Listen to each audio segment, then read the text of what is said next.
Frères et sœurs, soyez bénis. Vraiment, c'est une joie d'être avec vous pour parler de la parole de notre Seigneur et Sauveur Jésus-Christ. C'est une joie, mais en même temps une tristesse. Parce que vraiment, frère, on est censé suivre la parole de Dieu comme il se doit. Mais certaines personnes, on a comme l'impression qu'ils ne sont pas engagés. Aujourd'hui, tu acceptes Jésus-Christ, qui est une joie pour tout le monde, même les cieux. Le royaume des cieux est en joie quand on sait que toi, ma soeur, toi, mon frère, toi, mon grand frère, mon père, tu as accepté Christ. Tout le monde est en joie. Mais il se passe que dans ta course, tu es en train d'abandonner le Seigneur. Frères et sœurs, je pense qu'il est temps de vraiment faire attention parce que les temps sont mauvais. La parole de Dieu dit, rachetez le temps. Nous devons racheter le temps. Le temps passe tellement vite. À peine tu vas au travail, tu reviens, il fait nuit. À peine tu es quelqu'un, 2 heures, 4 heures sont déjà passées. Nous n'avons plus le temps, assez de temps à consacrer à Dieu. Et toi, tu es en train de jouer avec ton salut. Je te parle des choses qui sont tellement vraies. Des choses qui sont tellement vraies, qui font que tu n'es pas en communion avec le Père Céleste depuis que tu as décidé de le suivre. Tu n'es pas en communion parce que tu n'as pas rejeté les choses que tu as vomies. Et je vais te partager une parole dans 1 Pierre chapitre 2 qui nous parle de ces nouveaux chrétiens qui ont accepté Christ. Et comment Pierre les encourage à avoir une seule idée, c'est celle de suivre le lait spirituel et pur, qui est cette parole merveilleuse de Dieu. Quand on lit 1 Pierre chapitre 1, à partir du verset 2, la parole nous dit quoi? On va la lire ensemble. 1 Pierre chapitre 2, à partir du verset 1 à 3. La parole de Dieu dit quoi? Elle dit: rejetons donc toute malice et toute ruse, la dissimulation, l'envie et toute médisance.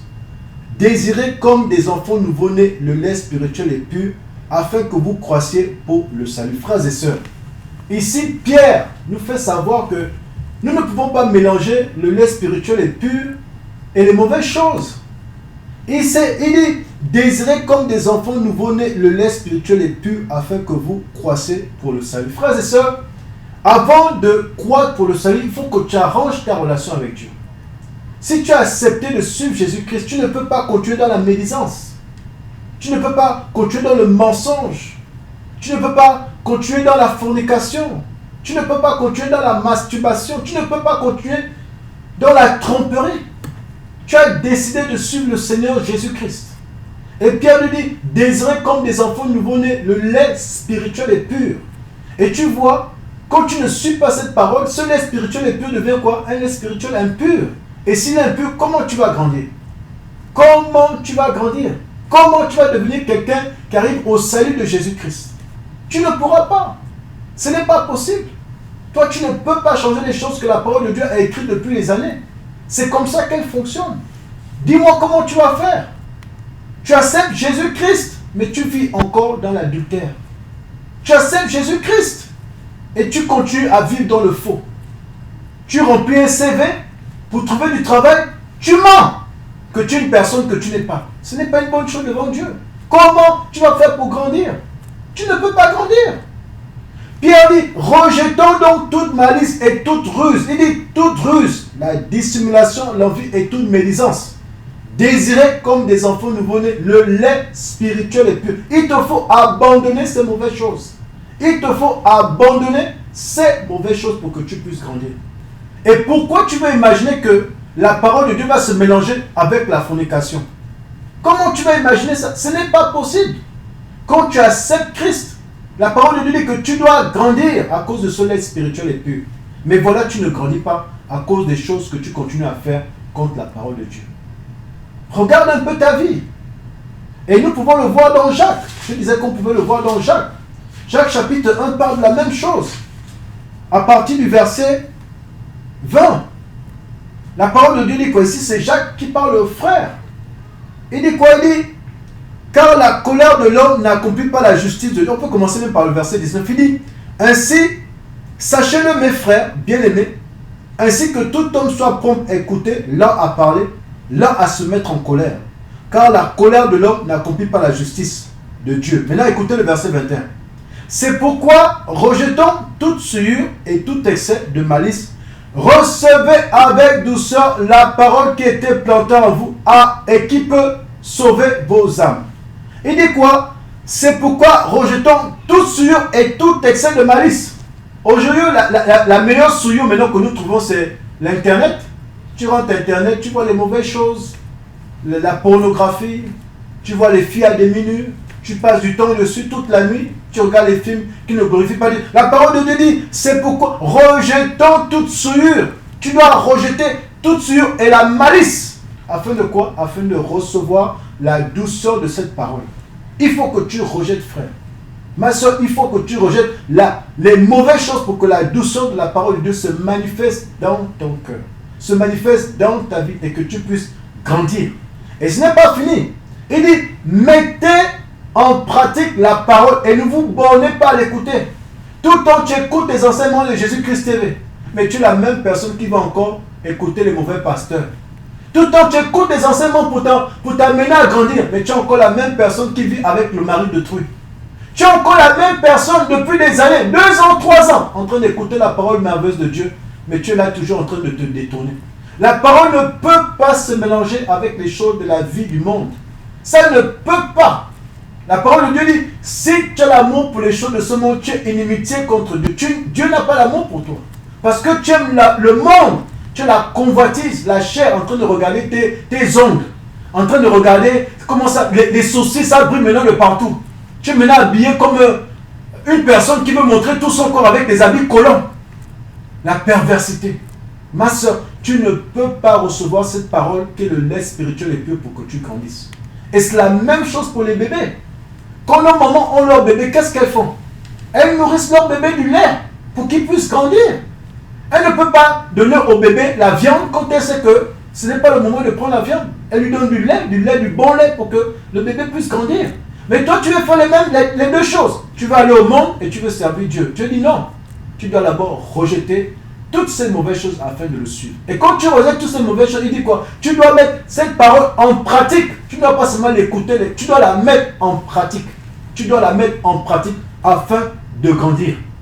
Et nous pouvons voir encore un exemple de cela, de ce que il n'est pas possible que tu puisses prendre la parole de Dieu et l'ajouter aux choses naturelles, aux choses de cette terre. Prenons Galates chapitre 5. Frère, je vous montre juste ces paroles pour que tu sais, toi mon frère, toi ma soeur, que tu saches aujourd'hui que tu ne peux pas faire de... Il faut que tu décides. Vaut mieux que tu ailles dans le monde et continuer ta vie. Va dans le monde, va dans le monde. Va dans les boîtes de nuit, va sortir avec les hommes, fais ce que tu veux faire de ta vie, n'importe quoi. Fais ça au lieu de venir à Dieu. Si tu décides maintenant d'être convaincu, tu étais convaincu par le Saint-Esprit de changer ta vie, alors fais-le. Engage-toi, le Seigneur revient bientôt. Jésus-Christ revient bientôt, il revient bientôt ma soeur. Il revient, regarde les temps. Tu peux voir les temps. Aujourd'hui on parle maintenant des gens qui peuvent se marier, hommes et hommes. Les gays, tu as vu la fois d'ailleurs on parlait de la France là.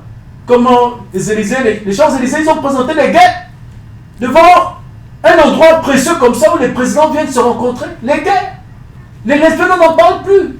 C'est partout versé. Qu'est-ce que tu ne comprends pas? Il faut que tu te décides. Il faut que tu te décides. Et pour te décider, c'est faire la part des choses. Quitter les choses qui ne glorifient pas Dieu. Et nous voyons dans Galates chapitre 5, toujours dans le même contexte. Tu ne peux pas mélanger, mon frère. Tu ne peux pas mélanger les choses du monde aux choses de Dieu. Ce n'est pas possible. Galates chapitre 5, à partir du verset 17, il dit, on va commencer par le verset 7, il dit, je dis donc, marchez selon l'esprit et vous n'accomplirez pas les désirs de la chair.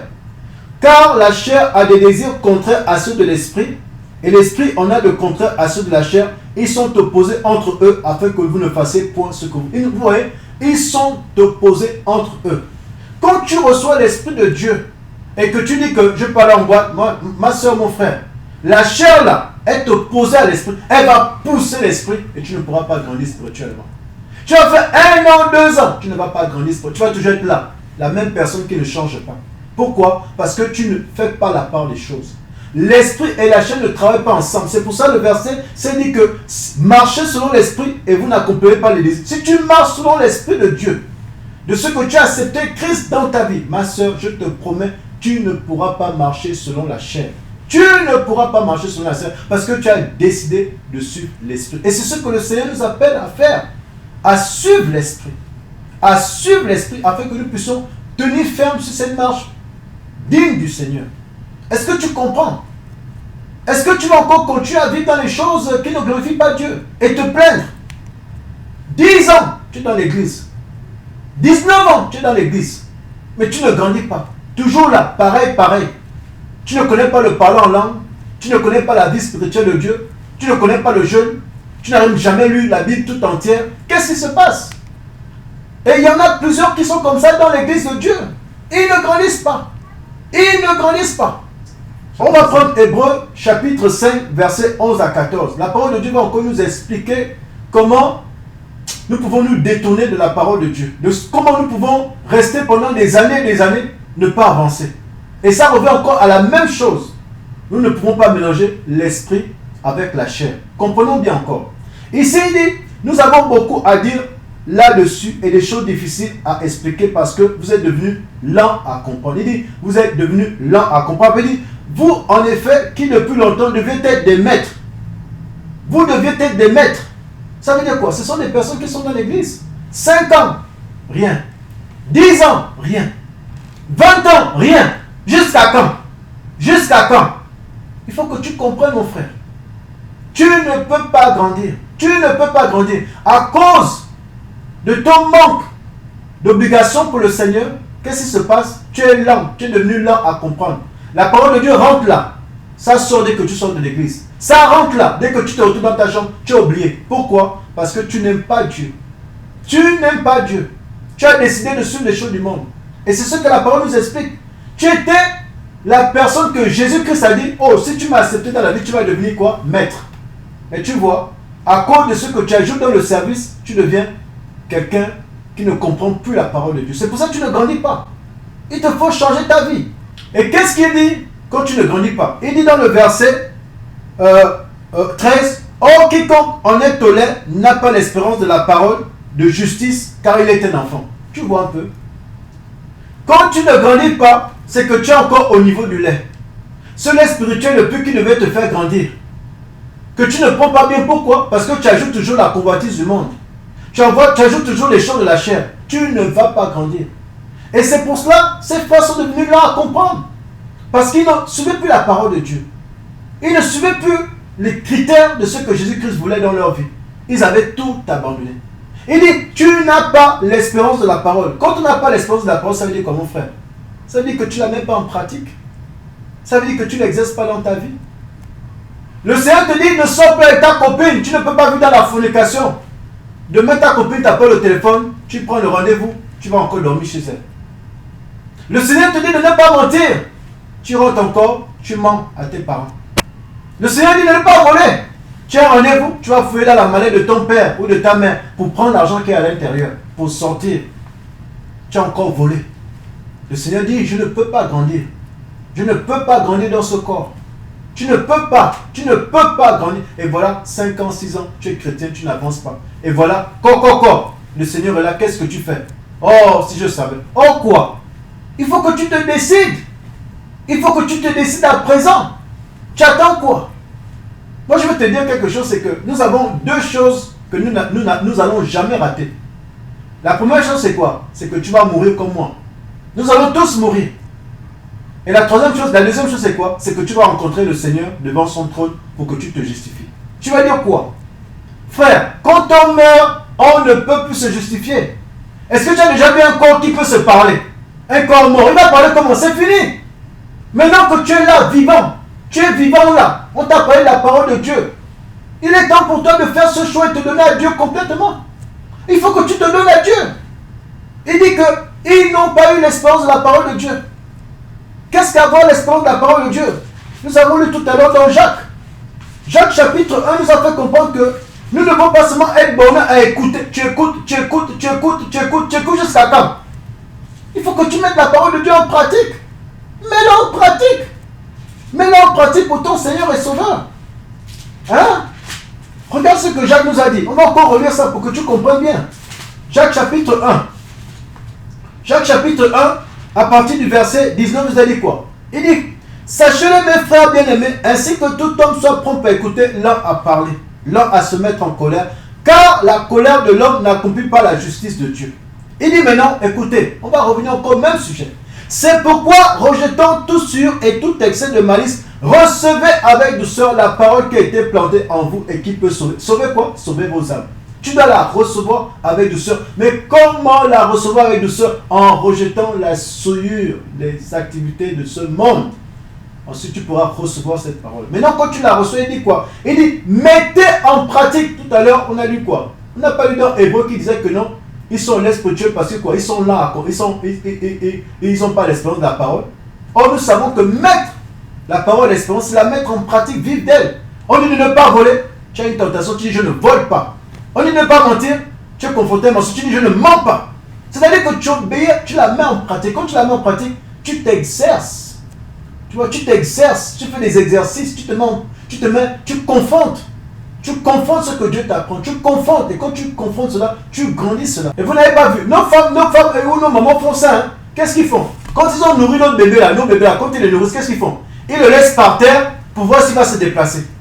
Et quand il se déplace, là, ce sont des exercices qu'il est en train de faire. On voit maintenant le bébé qui est en train de ramper, ou bien ils le prennent, ils essaient de poser leurs pieds sur le sol pour voir s'il peut avancer un pas, deux pas, trois pas. C'est pour qu'il fasse quoi? C'est pour que le lait que cet enfant prend là s'exerce dans son corps pour qu'il grandisse. Comment? Ton bébé là est là, 1 an, il ne marche pas. 2 ans, il ne parle pas. Toi, parent, tu ne vas pas commencer à paniquer. Le Seigneur dit dans Hébreu que nous sommes appelés à devenir des maîtres. Il veut qu'on grandisse. Il veut que toi, mon frère, ma soeur, tu grandisses. Je vais te dire quelque chose, toi, homme là, qui va te marier, ou femme qui va te marier. Écoute bien, tu sais que Jésus-Christ, c'est notre époux, non? Est-ce que tu penses que Jésus-Christ est venu prendre une épouse qui est bébé spirituel? Toi, homme physique, est-ce que tu vas épouser une femme qui ne sait pas s'occuper de ton foyer, qui ne peut pas s'occuper des enfants, qui a encore la pensée d'un bébé? Tu ne vas pas faire ça.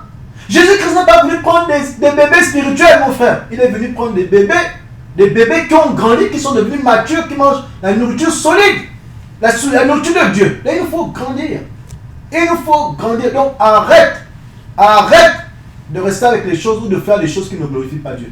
Tu ne vas pas réussir et ça ne va jamais réussir. C'est-à-dire que tu es en train de mettre un caillou sur ta gorge. Là. Tu mets un caillou et la nourriture ne passe pas. La nourriture spirituelle ne rentre pas. Ça ne rentre pas. À chaque fois, ça rejette, ça ressort. Et tu veux quoi? Tu es en train de mourir sans te rendre compte. Mon frère, ma soeur, je prie que tu comprennes.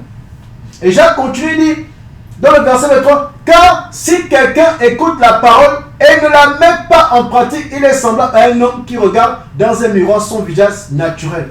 C'est-à-dire qu'il te met en garde que si tu ne mets pas la parole en pratique, quand tu te regardes au miroir là, tu ne te rappelles même pas ce que tu as vu sur ton miroir. Tu ne te rappelles pas. C'est-à-dire que tu as oublié cette parole qui vit en toi. Tu l'as oublié, c'est fini, elle part. Et non, le Seigneur le veut passer, il veut que quand tu te regardes, tu te rappelles. Tu te rappelles ce que tu as vu. Non, c'est-à-dire que les femmes, c'est quoi? Quand elles s'habillent là, elle s'habille bien là, elle a mis le maquillage, tout ça. Quand elle sort, elle sait que non, elle s'est maquillée. Est-ce qu'elle va encore se regarder au miroir sur un homme? Sinon, un homme, elle est confidente que non. Elle va plaire. Vous voyez, c'est la même chose. Le Seigneur dit que quand tu te regardes au miroir de la parole de Dieu, n'oublie pas cette parole. Applique-la. Applique-la comme il se doit afin que tu puisses grandir. Et il dit que, mais celui qui aura plongé les regards dans la loi parfaite, la loi de la liberté, et qui aura persévéré, n'était pas un auditeur au milieu, mais se mettant à l'œuvre, celui-là sera heureux dans son activité. Vous voyez un peu comme le Seigneur nous encourage. Il te fait comprendre, mon frère, quand tu acceptes Christ, quand tu es l'esprit spirituel et pur, tu peux grandir. Mais pour grandir, qu'est-ce qu'il te faut, mon frère?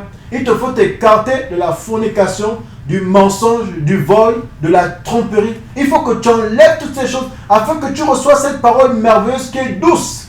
Quand tu la reçois, le caillou que tu mettais avant là est sorti. Pourquoi? Parce que tu as enlevé les mauvaises choses. C'est que l'esprit est content et dit que j'ai trouvé un bon corps qui veut m'écouter. Un bon corps qui veut m'obéir. Et quand ce corps m'obéit, il te dit que non, je vais te conduire au salut qui est Jésus-Christ. C'est-à-dire que tu vas grandir. Tu vas devenir comme le Maître Jésus-Christ. Tu vas devenir comme le Seigneur Jésus-Christ. Pourquoi? Parce que tu as compris qu'il fallait que tu te sépares des choses qui ne glorifient pas Dieu. Mais si tu ajoutes les deux, mon frère, tu ne vas pas grandir. Tu seras cette personne-là qui est 5 ans, 2 ans, 10 ans dans l'église, qui ne grandit pas. la même routine, tous les dimanches. Mais quand il arrive à la maison, tout est fermé. Ce n'est pas ce que le Seigneur veut pour toi. Il veut que tu grandisses. Et pour grandir, il faut que tu fasses un choix. C'est celui de le servir, de l'obéir complètement d'un cœur sincère et sérieux. Maintenant, il peut arriver que mon frère, tu as décidé de suivre le Seigneur. Tu as décidé de te donner complètement à lui. Tu as décidé de donner toute ta vie à lui. Tu as abandonné la fornication, tu as abandonné le mensonge, tu as abandonné toutes les mauvaises choses du monde. Tu as dit, Seigneur, j'ai entendu ta parole, je veux te suivre. Mais tu te rends compte que tu as un problème toujours. Je veux te dire que ça dépend des personnes qui sont autour de toi. Tu vois, quand on lit Éphésiens chapitre 4, la parole nous fait comprendre que le Seigneur a établi des docteurs, des prophètes pour le perfectionnement du corps du Christ. Donc, il a établi des docteurs pour que nous puissions l'écouter. Mais, à présent là, il faut faire très attention. Il y a des docteurs qui sont bandits, des docteurs qui sont mauvais, des docteurs qui ne veulent pas ta croissance, des docteurs qui ne veulent pas que tu évolues. Et je vais te montrer un exemple de ce genre de docteur. Et je veux que tu connaisses ça, tu comprennes cela. Parce que je ne veux pas que, à travers cet enseignement, Dieu mette dans ton cœur le désir de le servir, mais tu te rends compte que ça ne va pas toujours. Mon frère, ça va, mais peut-être c'est autour de toi. Et je vais te montrer ce genre de docteur qui était mauvais, qui ne voulait même pas que les autres continuent à servir le Seigneur Jésus-Christ. Lisons un peu Matthieu chapitre 23.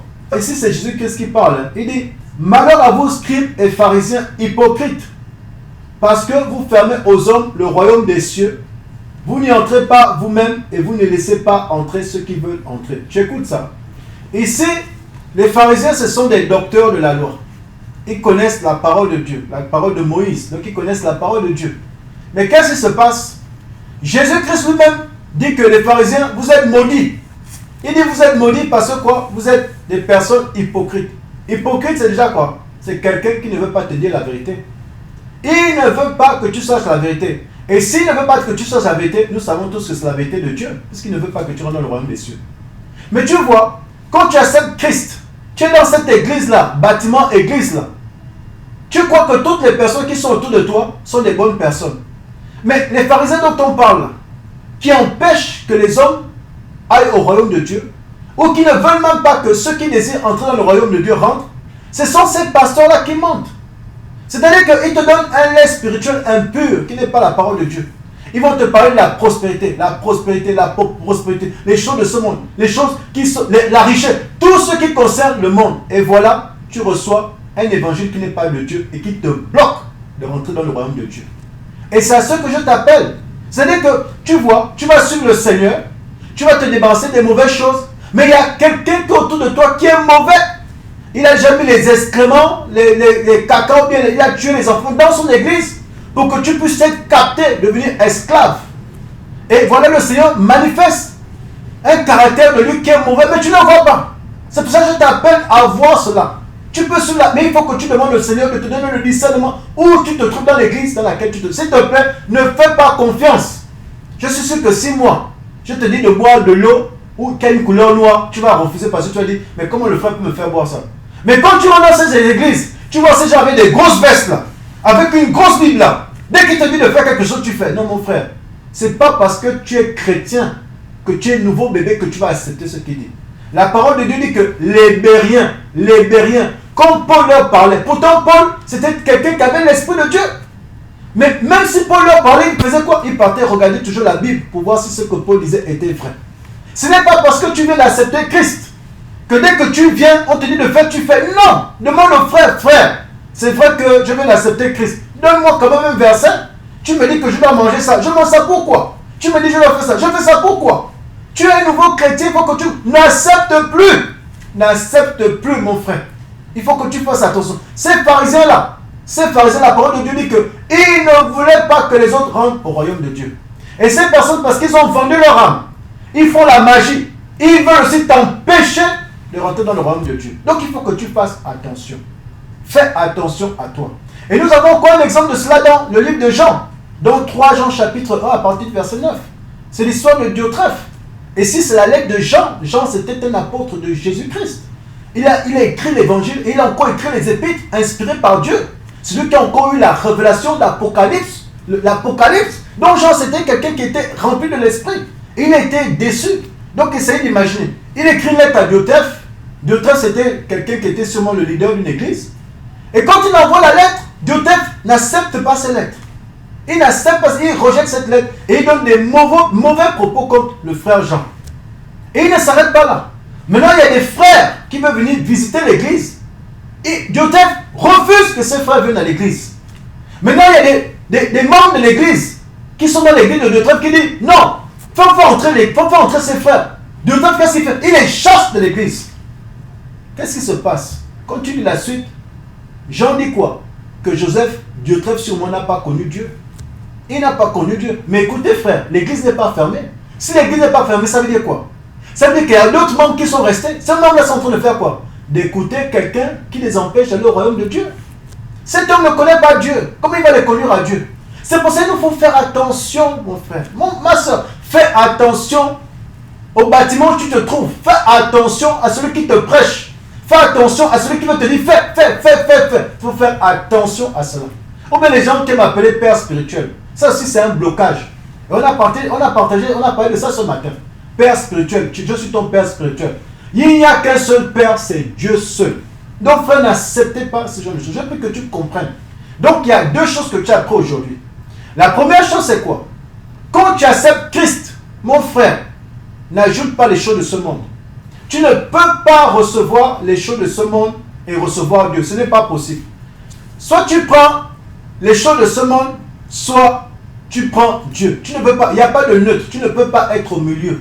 Il te faut comprendre que cette parole douce du Seigneur, elle ne rentre que quand tu as décidé de te détacher de toutes choses. Tu te détaches des mauvaises choses de ce monde, des mauvaises choses autant qu'ils sont frères. Prends une décision. Le Seigneur revient bientôt. Il revient bientôt. Je t'exhorte à prendre un engagement et de te donner à Christ. Je parle aussi à toi qui est là depuis 2 ans, 3 ans, 4 ans, qui ne grandit pas. Je te prie, reviens à cette parole spirituelle et accroche-toi à elle. Accroche-toi à elle. Pierre nous fait comprendre que c'est grâce à cette parole que tu grandis. Il ne t'envoie pas un pasteur. Il ne t'envoie pas un faiseur de disciples. Il ne t'envoie pas un homme de... Il dit, dirige-toi vers ce lait spirituel et pur. Et avant de terminer, je vais sortir une dernière parole que j'aimerais que tu lises dans 1 Corinthiens chapitre 3, verset 6. La parole de Dieu dit dans 1 Corinthiens chapitre 3, verset 6, c'est Paul qui parle. Il dit, j'ai planté, Apollos a arrosé, mais qu'est-ce qui fait croître? C'est Dieu qui fait croître. Ce n'est pas le pasteur qui fait croître. Et Dieu qui fait croître, que la parole te dit, mon frère, n'ajoute pas les choses de ce monde. Arrête le mensonge. Arrête l'adultère, la fornication, les mauvaises choses, pour que cette parole que Dieu a dit qui fait grandir te fasse grandir. Ne regarde pas l'homme de Dieu. L'homme de Dieu ne peut pas te faire grandir. Oh, c'est vrai. On peut parfois répondre à quelques questions pour vous aider. Mais je ne peux pas te faire grandir. Sinon, Paul aurait dit, je vous ai fait grandir. Paul a créé beaucoup des églises. Il a créé beaucoup. Mais il dit quoi? C'est moi qui ai seulement planté, Apollos a arrosé. Mais celui qui fait croire, c'est qui? C'est Dieu. S'il te plaît, frère, sœur, fais attention à ton âme. Fais attention à ton âme. Puisse Dieu puisse t'assister et t'amener vraiment à croître selon la parole qu'il désire. Soyez bénis. Jésus-Christ TV, vous connaîtrez la vérité vous affranchira.